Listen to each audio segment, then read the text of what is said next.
당신이 뭔데 이 자리에 있는 거지? 비켜. 내가 진짜 상주야. 당신은 그냥 동거녀일 뿐이잖아. 장례식 날 그 여자가 나타났어요. 30년 전 이혼한 전 부인이었죠. 나는 법적 배우자라며 상주 자리를 차지했어요. 당신이 뭔데 이 자리에 있는 거지? 조문객들로 가득 찬 장례식장. 검은 상복을 입은 한 여자가 제 앞을 가로막고 섰습니다. 비켜. 내가 진짜 상주야. 당신은 그냥 동거녀일 뿐이잖아. 30년 전 남편과 이혼했다던 그 여자가 제 남편의 영정 앞에서 제게 말했습니다. 이혼은 법적으로 무효였어. 증거도 다 있다고. 그러니까 지금 이 자리 내 자리야. 저는 그때 깨달았습니다. 제 25년 결혼 생활이 한순간에 무너질 수도 있다는 것을요. 저는 남편 민준 씨와 25년을 함께 살았습니다. 그분은 제게 두 번째 인연이었고 저 역시 그분께 두 번째 사랑이었습니다. 우리는 서로의 상처를 보듬으며 새로운 가정을 꾸렸습니다. 민준 씨는 첫 결혼에서 일찍 이혼했다고 했습니다. 젊은 나이에 성격 차이로 헤어졌다고 했죠. 저도 깊이 캐묻지 않았습니다. 과거보다 현재가 중요하다고 생각했거든요. 우리 부부는 작은 편의점을 운영하며 살았습니다. 화려하진 않았지만 평온했습니다. 아침마다 함께 가게 문을 열고 저녁이면 단골 손님들과 이야기를 나눴습니다. 민준 씨는 성실한 사람이었습니다. 술을 입에 대지 않았고 저를 존중해 주었습니다. 자식은 없었습니다. 저희 둘 다 재혼이었고 나이도 있었기 때문입니다. 하지만 외롭지 않았습니다. 서로가 서로에게 전부였으니까요. 그런데 3개월 전부터 민준 씨의 건강이 나빠지기 시작했습니다. 처음엔 소화불량인 줄 알았습니다. 그런데 병원에서 돌아온 민준 씨의 얼굴이 심상치 않았습니다. 여보, 췌장암이래요. 말기예요. 의사는 길어야 6개월이라고 했습니다. 저는 무너졌습니다.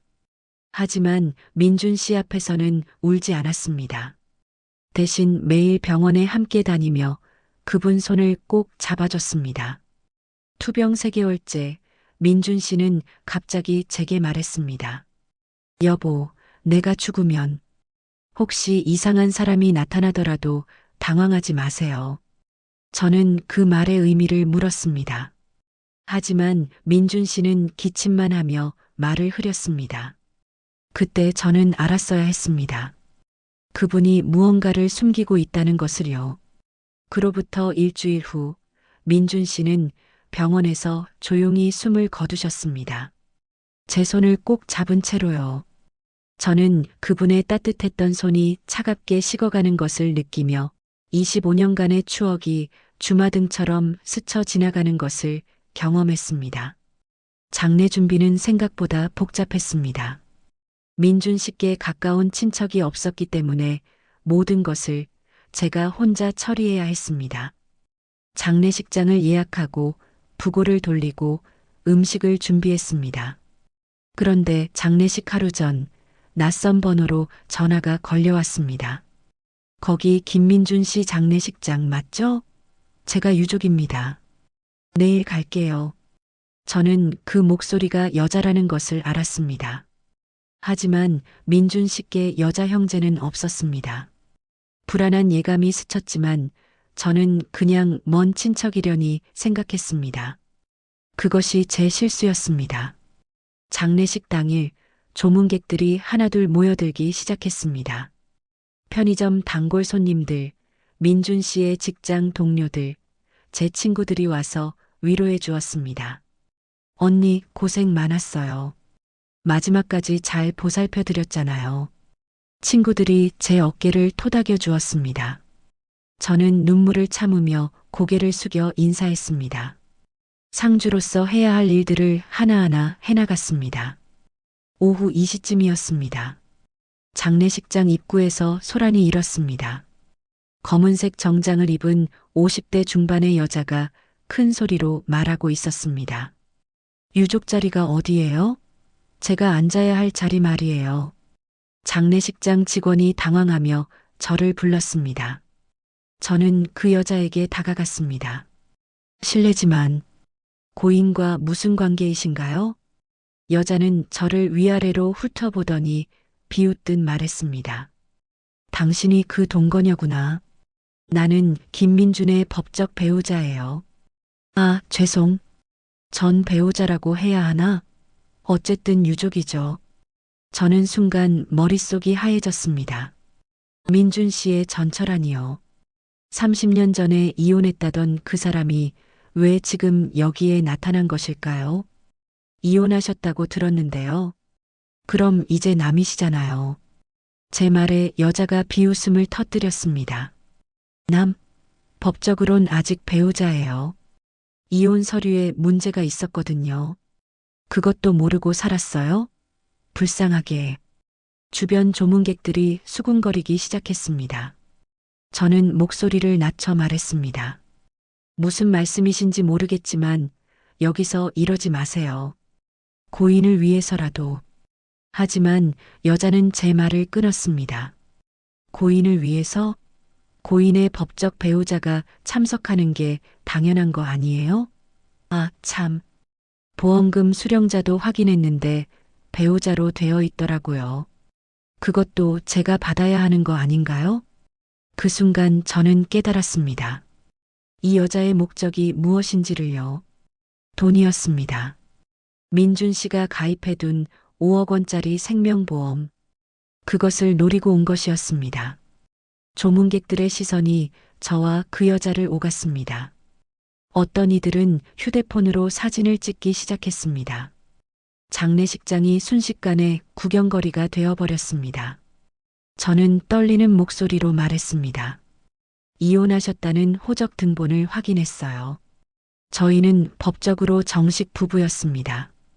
여자가 가방에서 서류 봉투를 꺼냈습니다. 이것 좀 보세요. 당시 이혼 조정 과정에서 서류 미비가 있었어요. 법원 판결문도 여기 있고요. 법적으론 우리 이혼이 무효예요. 저는 그 서류를 받아들었습니다. 법원 도장이 찍힌 문서였습니다. 하지만 제가 법률 전문가가 아니었기에 진위를 판단할 수 없었습니다. 주변에서 웅성거림이 커졌습니다. 저게 진짜면 지금 상주가 사실은 이런 일이 다 있네. 재혼한 줄 알았는데 중혼이었다는 거잖아. 저는 무릎에 힘이 풀리는 것을 느꼈습니다. 25년간 함께한 제 결혼 생활이 법적으로 무효일 수도 있다는 생각에 숨이 막혔습니다. 그 여자는 제 옆으로 다가와 영정 앞 상주 자리에 앉았습니다. 그리고 조문객들에게 환한 미소를 지으며 말했습니다. 감사합니다. 고인의 명복을 빌어주세요. 저는 그 자리에 서서 제가 25년간 지켜온 자리를 빼앗기는 것을 지켜볼 수밖에 없었습니다. 그 여자 이름은 박정희였습니다. 민준 씨와 25년 전에 헤어진 첫 번째 부인이었습니다. 그분은 상주 자리에 당당히 앉아 조문객들을 맞이했습니다. 저는 그 옆에 서 있을 수밖에 없었습니다. 장례식장 분위기는 이상하게 흘러갔습니다. 조문객들은 누구에게 절을 해야 할지 몰라 당황했습니다. 저, 유족이 두 분이신가요? 어떤 조문객이 조심스럽게 물었습니다. 박정혜 씨가 웃으며 대답했습니다. 법적 배우자는 저고요. 저분은 그냥 같이 살던 분이에요. 그 말에 저는 참을 수 없는 분노가 치밀어 올랐습니다. 하지만 고인 앞에서 소란을 피울 수 없었습니다. 저는 입술을 깨물며 참았습니다. 조문이 끝난 후 저는 박정혜 씨를 빈소 밖으로 불러냈습니다. 도대체 무슨 목적으로 오신 거예요? 30년 동안 소식도 없다가 갑자기 나타나서 박정혜 씨는 담배에 불을 붙이며 말했습니다. 목적?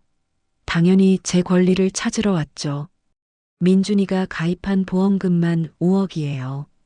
그리고 당신들이 운영하던 편의점, 그것도 민준이 명의잖아요. 다 제 거예요. 저는 믿을 수 없다는 표정으로 그분을 바라봤습니다. 당신은 30년 전에 떠난 사람이에요. 민준 씨가 아플 때도 힘들 때도 어디 있었어요? 박정혜 씨가 비웃었습니다. 그게 무슨 상관이에요? 법은 법이에요. 이혼이 무효라는 판결문이 여기 있잖아요. 당신이야말로 남의 남편이랑 살았던 거예요. 그것도 25년이나. 저는 그분의 말에 할 말을 잃었습니다. 정말 그 서류가 진짜라면 제가 25년간 불법적인 관계를 유지한 것이 되는 것일까요? 그날 밤 저는 변호사를 찾아갔습니다. 민준 씨 친구 중에 법률사무소를 운영하는 분이 계셨습니다. 긴급하게 상담을 요청했습니다. 변호사는 박정혜 씨가 가져온 서류를 꼼꼼히 검토했습니다.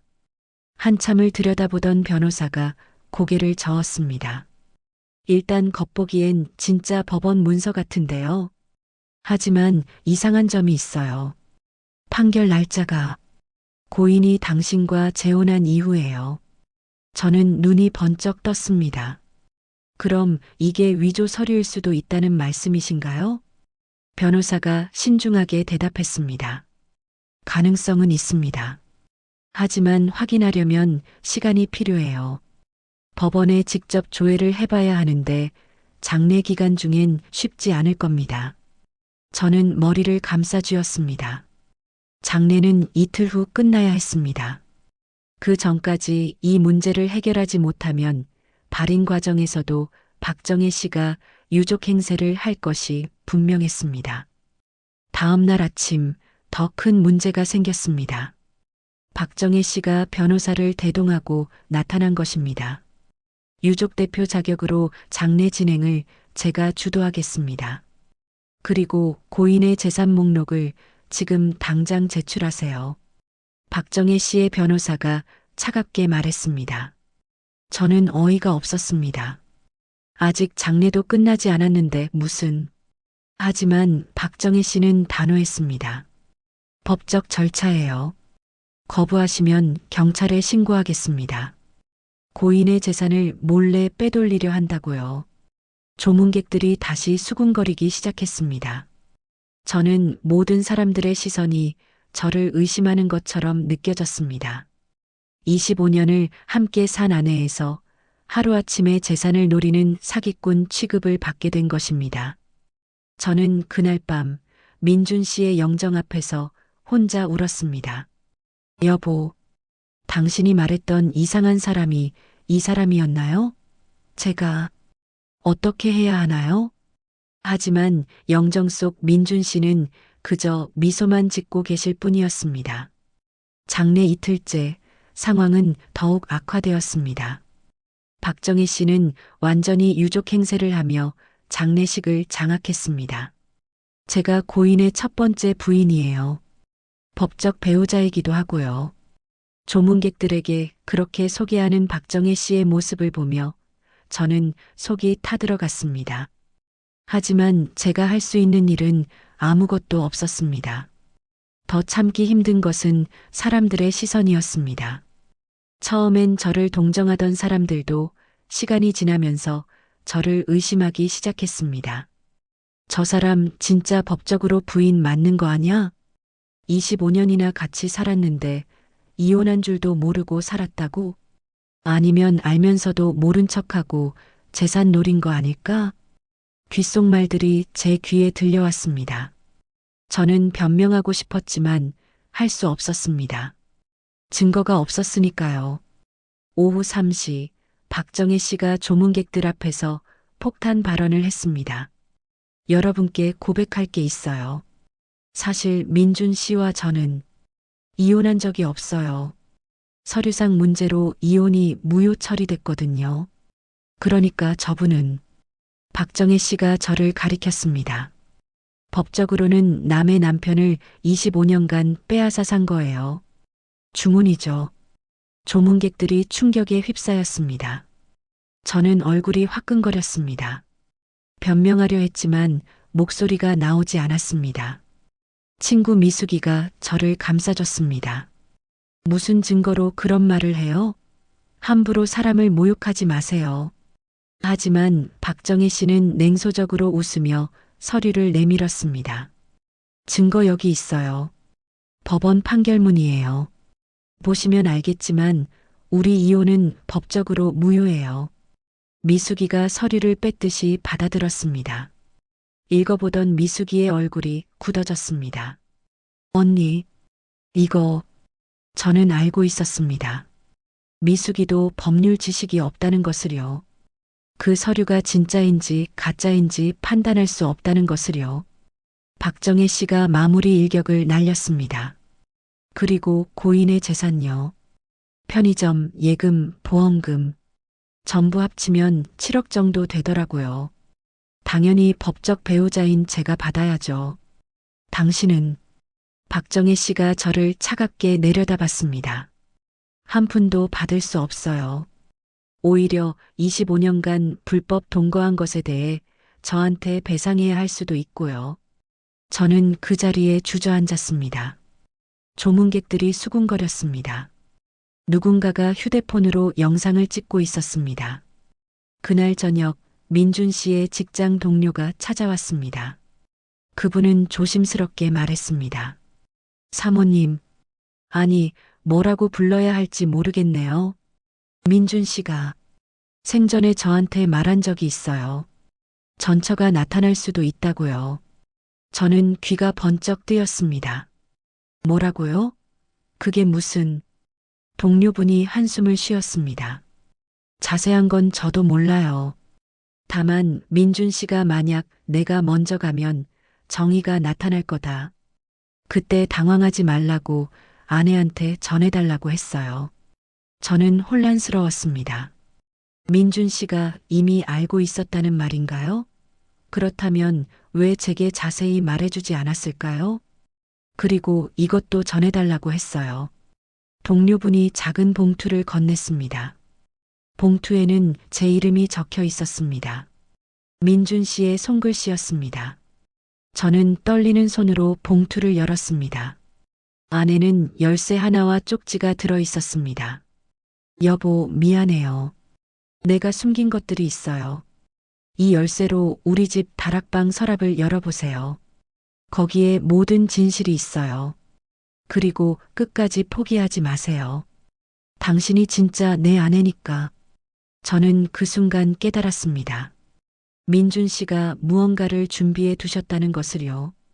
저는 희망을 되찾았습니다. 장례식장을 빠져나와 집으로 향했습니다. 다락방 열쇠를 쥔 손이 떨렸습니다. 민준 씨가 무엇을 숨겨두셨을까요? 집에 도착해 다락방으로 올라갔습니다. 먼지가 쌓인 낡은 서랍장이 있었습니다. 열쇠를 끼우고 돌렸습니다. 서랍이 열렸습니다. 안에는 두툼한 파일 봉투가 들어 있었습니다. 봉투를 꺼내 열어보니 각종 서류들이 정리되어 있었습니다. 첫 번째 서류는 민준 씨와 박정희 씨의 이혼 판결문이었습니다. 25년 전 날짜가 찍혀 있었습니다. 법원 직인도 선명했습니다. 명백히 이혼이 확정된 서류였습니다. 두 번째는 박정혜 씨의 사기 전과 기록이었습니다. 놀랍게도 그분은 과거에 보험 사기로 2번, 서류 위조로 1번 전과가 있었습니다. 세 번째는 민준 씨가 직접 쓴 편지였습니다. 제 눈에서 눈물이 흘러내렸습니다. 사랑하는 아내에게 이 편지를 읽고 있다면 나는 이미 세상을 떠난 후일 거예요. 먼저 가게 되어 미안해요. 당신에게 숨긴 것이 있어요. 정의가 나타날 거라는 걸 알고 있었어요. 1년 전쯤 그 사람한테 연락이 왔었거든요. 내가 아프다는 소문을 듣고 보험금을 노리겠다고 노골적으로 말하더라고요. 정의는 25년 전에도 나를 배신했어요. 내 친구와 바람을 피우고 내 재산을 빼돌려 달아났었죠. 그때 이혼하면서 위자료도 한 푼 받지 못했어요. 오히려 내가 손해배상까지 물어줬었죠. 그 사람이 다시 나타날까봐 걱정했어요. 그래서 변호사를 통해 미리 조사를 해뒀어요. 정희가 위조 서류를 준비하고 있다는 것도 알아냈어요. 여보, 이 서류들을 가지고 변호사를 찾아가세요. 우리 친구 재석이요. 그 사람이 도와줄 거예요. 정희의 거짓말을 밝혀낼 증거가 다 여기 있어요. 그리고 마지막으로 하고 싶은 말이 있어요. 당신과 함께한 25년이 내 인생에서 가장 행복한 시간이었어요. 첫 결혼의 상처를 당신이 다 치유해줬어요.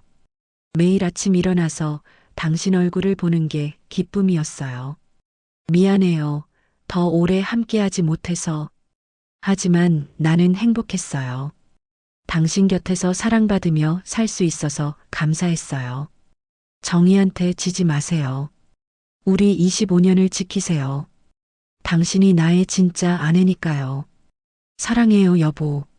저는 편지를 가슴에 꼭 안고 눈물을 쏟았습니다.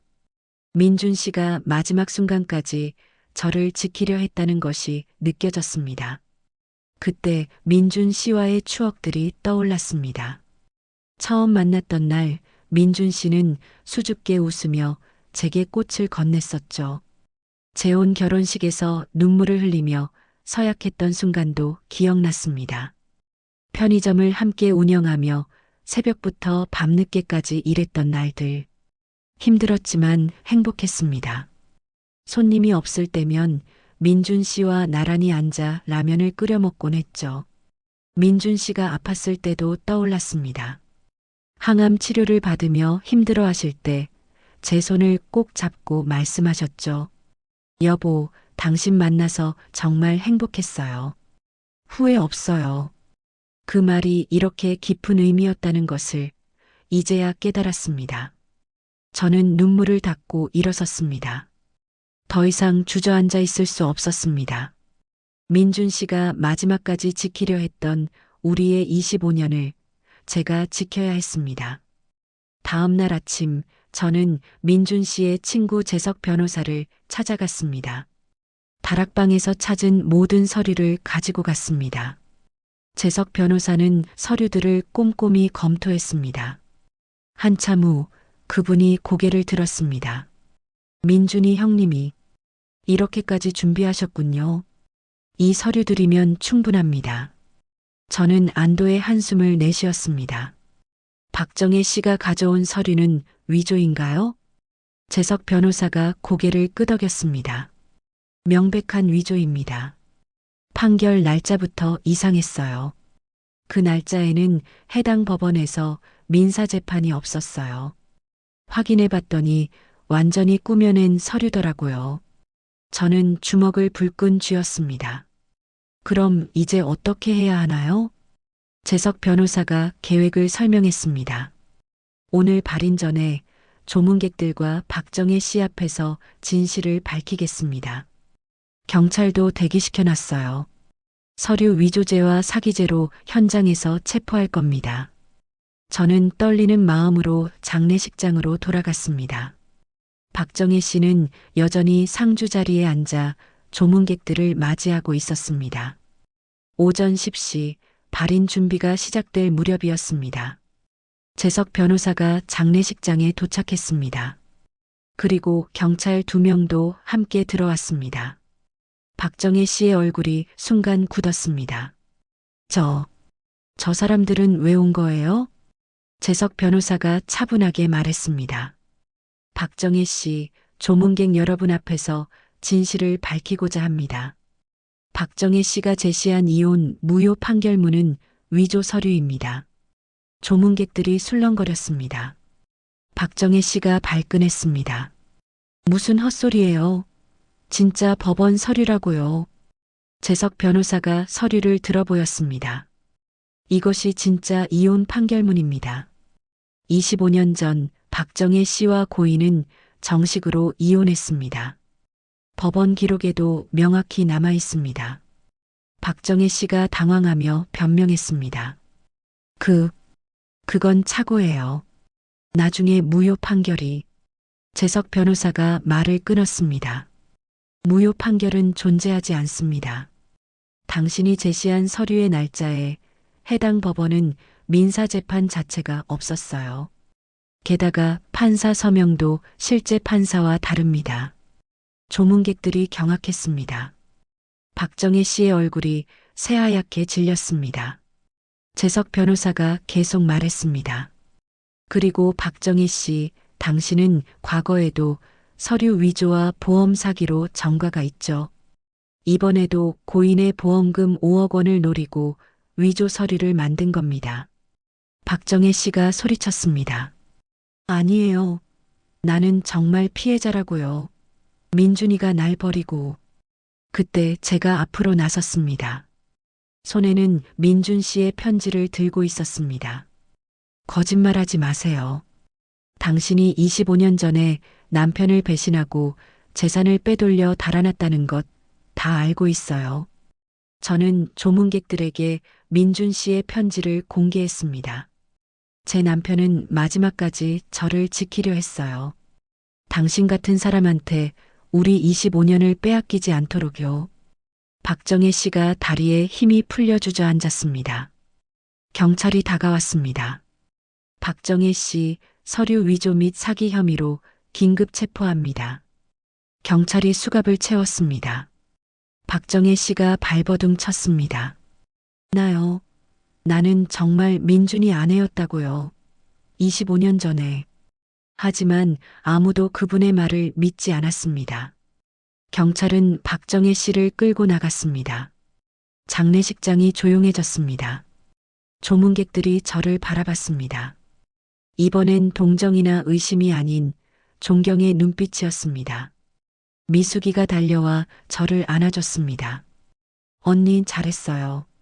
정말 잘 견뎠어요. 저는 민준 씨의 영정을 바라봤습니다. 영정 속 민준 씨가 미소 짓고 계신 것 같았습니다. 박정혜 씨가 체포된 후 장례는 원래대로 진행되었습니다. 제가 상주로서 민준 씨를 마지막까지 배웅했습니다. 발인 후 한 달이 지났습니다. 박정혜 씨의 재판이 시작되었습니다. 저는 재석 변호사와 함께 법정에 출석했습니다. 검사가 박정혜 씨의 범행을 하나하나 밝혀냈습니다. 위조 서류 제작 과정, 보험금을 노린 계획, 그리고 과거 전과 기록까지 모두 공개되었습니다. 박정혜 씨의 변호사가 선처를 호소했습니다. 피고인은 젊은 시절 고인에게 버림받은 상처가 있었습니다. 그 트라우마가. 하지만 검사가 반박했습니다. 피고인이야말로 25년 전 불륜을 저지르고 고인의 재산을 빼돌렸습니다. 오히려 고인이 피해자였습니다. 재판부는 증거를 검토했습니다. 민준 씨가 남긴 자료들, 25년 전 이혼 과정의 기록, 박정혜 씨의 전과 기록 등이 모두 제출되었습니다. 판사가 판결을 선고했습니다. 피고인 박정희는 서류 위조, 사기 미수 혐의로 징역 2년을 선고합니다. 또한 피해자에게 위자료 3천만 원을 배상하라. 박정혜 씨가 법정에서 울부짖었습니다. 억울해요. 나는 정말. 하지만 판결은 번복되지 않았습니다. 박정혜 씨는 법정을 나서며 저를 노려봤습니다. 하지만 저는 담담히 그 시선을 받아냈습니다. 재판이 끝난 후 저는 재석 변호사와 함께 민준 씨의 묘소를 찾았습니다. 묘비 앞에 꽃을 놓으며 말했습니다. 여보, 다 끝났어요. 당신이 지켜주려 했던 우리의 25년, 제가 지켰어요. 재석 변호사가 조용히 말했습니다. 형님이 정말 대단한 분이었어요.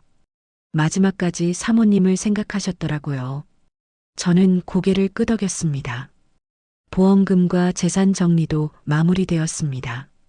5억 원의 보험금은 법적 배우자인 제게 지급되었습니다. 편의점도 제 명의로 정리했습니다. 하지만 돈은 중요하지 않았습니다. 제가 지킨 것은 민준 씨와의 추억이었습니다. 25년간 함께 쌓아온 시간과 사랑이었습니다. 한 달 후 박정혜 씨의 가족이 찾아왔습니다. 20대 초반의 젊은 남자였습니다. 저는 박정희의 아들입니다. 어머니 대신 사과드리러 왔어요. 저는 놀랐습니다. 박정희 씨에게 자식이 있었다는 것을 몰랐습니다. 젊은이가 깊이 고개를 숙였습니다.